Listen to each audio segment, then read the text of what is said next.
Pat was injured in 2007, and I was living at Fort Lewis, Washington, and he was on a 15-month deployment at the time.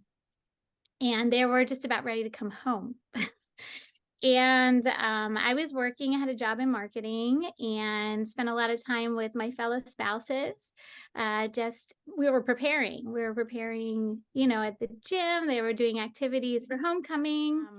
Everyone was getting excited.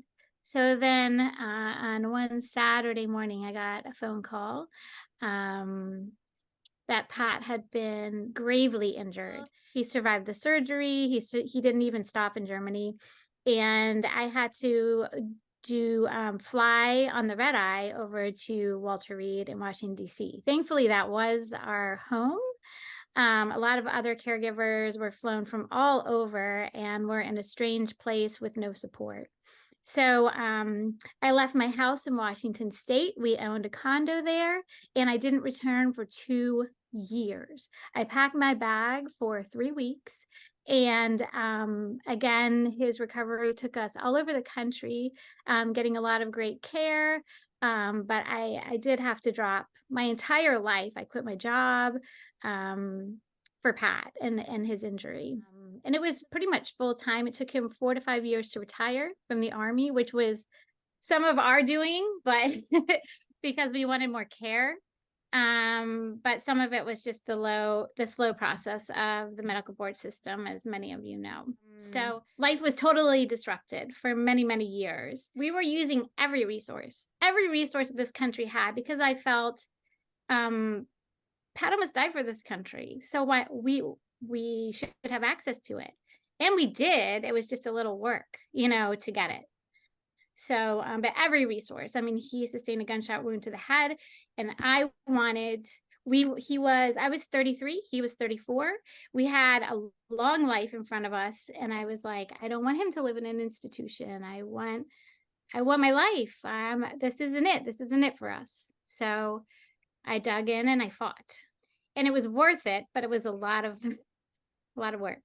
And I was fortunate in some ways we didn't have children, so I could focus solely on Pat and his recovery.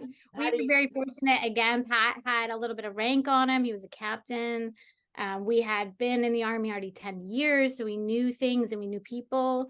So I always say we were the lucky ones through the system. And it wasn't easy at all. Through my time, I kind of learned people that will help and people that won't. And you have to quickly move on, people that aren't helpful. Because if you stay in the weeds with people that promise a lot of things but aren't producing results, you really get dragged down the wrong path for a long time, and you miss other opportunities for care and support. So some of the resources that you lean into, and even it's like we've done volunteer work for them, but in return they have made some great connections and help with Pat's recovery for us. So the first thing that I've learned lately is that everyone, after an injury or an event or a traumatic event, that it's great to go back to the scene of the crime or the scene of the actual event, no matter how painful it might be, because caregivers have trauma from this, the soldiers have trauma, and it could be any event that is traumatic, because when you're in that moment, the narratives you set up in your head aren't necessarily what's really happening. It's a very stressful time. So it's good to go back, almost view it in third person and walk through it if you can, and kind of reset up the narrative of what happened. So, because for me, I was pushing this narrative through that I can't do this. I can't do this. I can't do this. I can't do this alone. I can't do this. And I keep repeating that for 10, 12, 15 years, but I did do it and I am doing it. So it's interesting that in the beginning, sometimes you set up these narratives because it's such a scary, awful situation, but you don't go back and check yourself. So that's something that's helpful. Number 2 is just take the helping hands, the resources that are out there. Like I said, no one in the military should feel like a charity case. In times I have, and I'm reluctant to engage with individuals or organizations that make me feel that way, but we are not charity cases. We have served this country. We have put ourselves out there, and we are not, and we deserve the helping hand. So I encourage everyone to go out there and take what people are giving you. Also, people that give, you are giving them a gift by accepting what they are giving. It fills their heart just as much if you go out there and accept what they have to give. So I think it's to build a network. We always talk about that with entrepreneurship too, to build a network. That's what I did, of people. You give to them, they give to you, and it becomes a great relationship. I can't even tell you how many friends we have through this. Third, show gratitude for all the people that do help you is a huge one. Small gifts, holidays, give back when you're asked, is it's really important to show the gratitude for the people that have helped you. Number 4, do not take all of this personally. This is a really hard one for me. We're dealing with DOD and VA.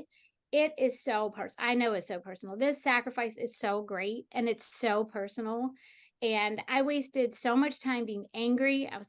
Made me physically sick to my stomach, making these phone calls, asking for help for a system that we gave so much and we promised, and they're not coming through for us.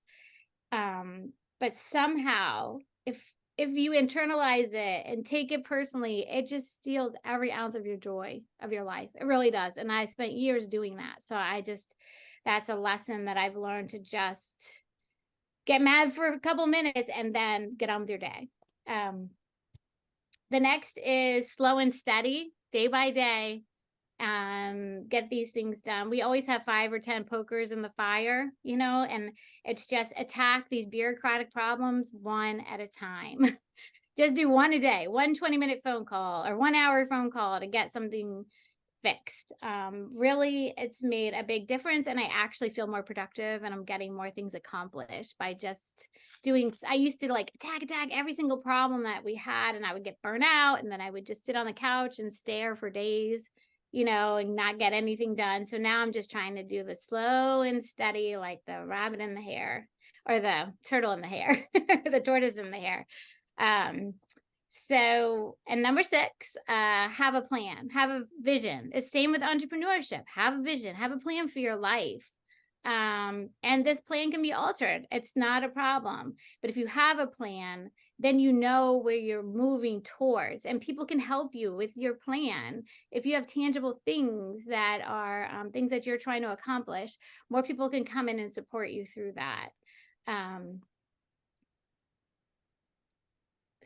And it's like what Judge Farley said. He really said something very smart last month, which is the key is to nurture hope into reality. And that's what I've tried to do. And I have kind of a little definition. It says, by doing this, it's an expectation of good that is yet to be. It is an inner knowing that the future holds positive things. It is to trust no matter the current circumstances. The days to come, trust that the days to come will reveal happiness. It's actually an active experience. Like mourning, nurturing hope is active. And I think that's very profound when you're in such a traumatic situation, that hope and having a vision to set your eyes on, and knowing that the future will bring better things. That really helped me from day one. I really, really had a vision of what this recovery is going to look like. Number 7, which I'm horrible with, don't keep up with the Joneses. This is mostly a media construct. I've built this big life that basically takes 2 people to run, 2 healthy people, and it's not working. I'm getting burnt out. So I have to readjust my expectations to what our life really is. Pat reminds me all the time, and I know, Pat, you're right.